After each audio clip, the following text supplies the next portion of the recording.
Assalamualaikum warahmatullahi wabarakatuh. Kita lanjut di masih bab 2. Selanjutnya adalah The War Between the Economies. Ini lebih menceritakan tentang Civil War yang terjadi di Amerika. Sebelumnya sudah diceritakan tentang apa yang terjadi di utara dan di selatan Amerika Serikat, maksudnya bagian utara dan bagian selatan, terkait dengan perbudakan. Nah, tapi sebetulnya tidak cukup hanya membahas tentang perbudakan terkait dengan kapas. Kalau mau bahas tentang perang ini gitu ya, kondisinya bagian utara terus ngeprint uang gitu dan membeli apapun yang dibutuhkan, sedangkan yang di selatan agak kesulitan. Bisnis di utara berjalan dengan cukup baik, walaupun mungkin sebagian agak nakal gitu ya terkait dengan pemerintahan, yaitu dengan caranya menjual hampir apapun ke pemerintah. Di sini ada nama yang disebut lah. Sedangkan kondisi para tentaranya kesulitan. Singkat cerita, akhirnya utara memenangkan Civil War di 1865. Ini adalah runutan dari apa yang terjadi.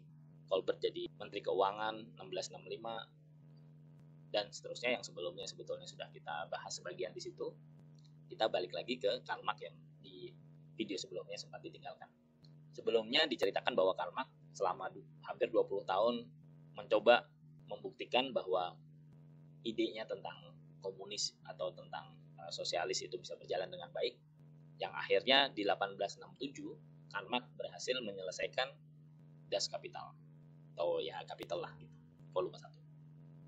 Karl Marx pada dasarnya ingin membuktikan bahwa revolusi itu betul-betul akan datang, yang artinya versi dia itu membuktikan bahwa dia sudah memahami semua teori atau istilah terkait dengan ekonomi, yang entah gimana ceritanya dia jadi marah-marah lah pokoknya gitu. Karl Marx menjaga teori Lebernya Ricardo yang sebelumnya sudah pernah kita bahas sebetulnya, tapi juga mempertanyakan kalau semuanya hanya menjual berdasarkan biaya dari pekerja, kemudian keuntungan keluarnya dari mana? Jawaban dia ya pekerja itu sendiri. Kapitalis itu mempekerjakan pekerja sebagai biaya yang membuat pekerja itu cukup sehat untuk hidup. Tapi di sisi lain, pekerja itu cukup kuat yang membuat banyak kekayaan dibandingkan yang dibutuhkan hanya untuk hidup, yang membuat menjadi surplus atau nilainya surplus. Itulah yang dianggap sebagai profit. Nah, masalahnya sekarang kita ikutin logika ya. Kalau mesin itu lebih efisien gitu misalnya, artinya pabrik itu membutuhkan pekerja yang lebih sedikit. Masalahnya adalah yang tadi itu keuntungan datang dari pekerja yang diperas. Kalau jumlah pekerjanya itu lebih sedikit, artinya keuntungan lebih sedikit kan?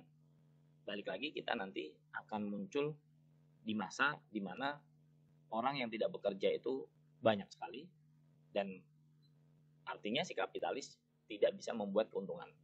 Nah, kita balik lagi ke manifesto komunis tadi, di mana kapital dianggap sebagai manifesto.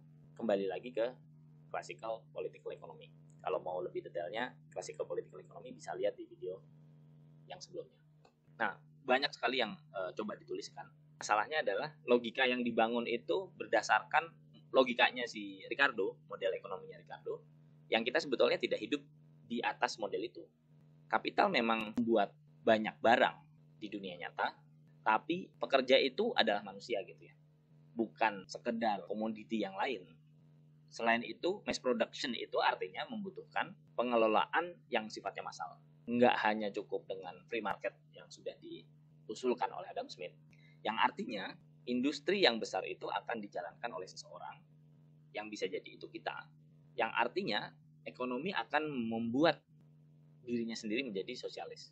Insight lainnya adalah kapitalis sebagai sebuah kelompok tidak bisa membuat keuntungan kalau mereka tidak mempekerjakan siapapun.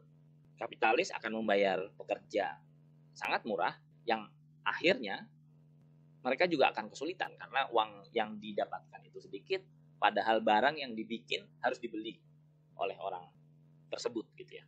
Ya kalau versi sederhananya, mereka memang betul dapat uang dari pasar yang kemudian dibagi sebagian kepada pekerja. Masalahnya adalah pasar itu sendiri sebagian besar terdiri dari para pekerja. Pertanyaan berikutnya adalah, kalau mereka, para pekerja itu mendapatkan gaji yang sangat sedikit, bagaimana caranya mereka bisa spending, bisa mengeluarkan uang yang dengan jumlah yang banyak? Inside Marx ini di dalam Capital itu, kapitalis industri yang disebut itu beda dengan yang disebut dengan kapital marketnya si Smith, yang perlu dipahami dalam kondisinya masing-masing. Nah masalahnya betul memang poinnya bagus, tapi seringkali bisa bulat-bulat sendiri lah gitu. Ini tulisannya agak membingungkan memang. Misalnya ada velocity of circulation, ada fluid unity, dan seterusnya. Yang kalau misalnya dari point of view-nya pekerja ya masalah apakah bersatu atau tidak, dan seterusnya lah gitu. Bersatu itu ya membentuk syarikat atau disebut dengan unions. Di dalam syarikat itu para pekerja nego ke pemilik perusahaan sebagai sebuah kesatuan. Tapi ya tetap masing-masing kan keinginannya masing-masing. Yang harapannya itu tetap satu kesatuan, tapi kenyataannya ya kadang memang masing-masing ya ada yang mau, ada yang enggak, gitu-gitulah biasa. Kalau keinginan itu bersatu atau memiliki keinginan yang sama, ini menjadi makin kuat. Jadi kenapa? Karena kalau misalnya si bos minta gajinya cukup let's say 2 juta, ada yang mau, ada yang enggak, kan jadi tetap ada yang bekerja. Tapi kalau semuanya enggak mau 2 juta, misalnya maunya 3 juta, ya bos mau enggak mau 3 juta, kira-kira gitulah. Di pertengahan abad ke-19, syarikat ini menang dalam berbagai kondisi. Nah, ditambah lagi pemerintah Inggris itu memberhentikan pemberlakuan pabrik seperti perusahaan private. Mulai juga dia pemerintah mengintervensi dengan adanya Factory Act of 1850 yang membuat jam kerja seminggu itu hanya 60 jam. Juga pergerakan bersama diuji cobakan dengan memiliki bank gitu ya, tambang, dan juga berbagai bisnis yang dilakukan secara kolektif. Siapa bosnya? Ya kita. Kooperatif ini ya kalau di Indonesia diubah menjadi koperasi. Si koperasi ini berjalan dengan baik, yang beberapa orang bahkan berpikir ini adalah langkah menjadi sebuah masyarakat yang kolektif. Masalahnya adalah kita ini, manusia ini lebih senang bekerja sama dalam kelompok kecil daripada kelompok besar. Waktu si Das Kapital tadi itu dipublikasikan, sebetulnya hidup para pekerja sudah mulai meningkat karena ada reformasi-reformasi itu tadi. Bahkan si Engels pun berpikir begitu, walaupun dia nggak begitu suka dengan istilah bahwa proletarian Inggris itu menjadi lebih bourgeois. Engels ini nggak begitu suka karena Marxis melihat reformasi itu sebagai distraction. Reformasi itu sosialis, mana tidak hanya dia sendiri melihat adanya perubahan, kemudian menjadi revolusionis atau jadi komunis, yang tujuannya adalah menggantikan kapitalis, tidak hanya meningkatkannya. Nah, ini yang jadi pembeda ya. Jadi kayak ada yang agak keras dan agak yang ya nggak terlalu keras lah gitu. Nah, sebelumnya komunis dan sosialis itu sebetulnya sinonim aja, sama artinya. Marx itu masih berharap bahwa orang-orang memperjuangkan revolusi. Kemudian ada Lenin 1870 sampai 1924, melangkah lebih jauh. Dia berkata bahwa komunis harus memperjuangkan dirinya sendiri. Kemudian setelah kita mendapatkan kekuatan, kita akan memberikan kekuatan ini ke masyarakat. Tapi kemudian kebijakan di Rusia tidak memungkinkan melakukan itu, terus dia di exile lah. Di Jerman itu bersatu di bawah kansler yang bernama Otto von Bismarck. Tapi si Bismarck ini untuk menjatuhkan sosialis, Bismarck gabung. Kemudian industri Jerman jadi punya pensiun, asuransi kesehatan, asuransi kecelakaan gitu ya. Di kapitalis juga jadi tahu siapa bosnya gitu. Misalnya dia jadi bisa ngatur, kita butuh kanal, kita butuh kapal, dan juga butuh pembiayaan. Apa bedanya funding dan financing? Funding itu memberikan uang untuk proyek, sedangkan financing mengatur keuangan untuk proyek. Dengan mengarahkan faktor kunci di ekonomi, akhirnya malah si Bismarck ini menemukan yang disebut dengan mix ekonomi. Jadi ada bagian yang dikontrol, ada yang tidak dikontrol. Contoh yang dikontrol adalah industri yang berat, transportasi, dan seterusnya.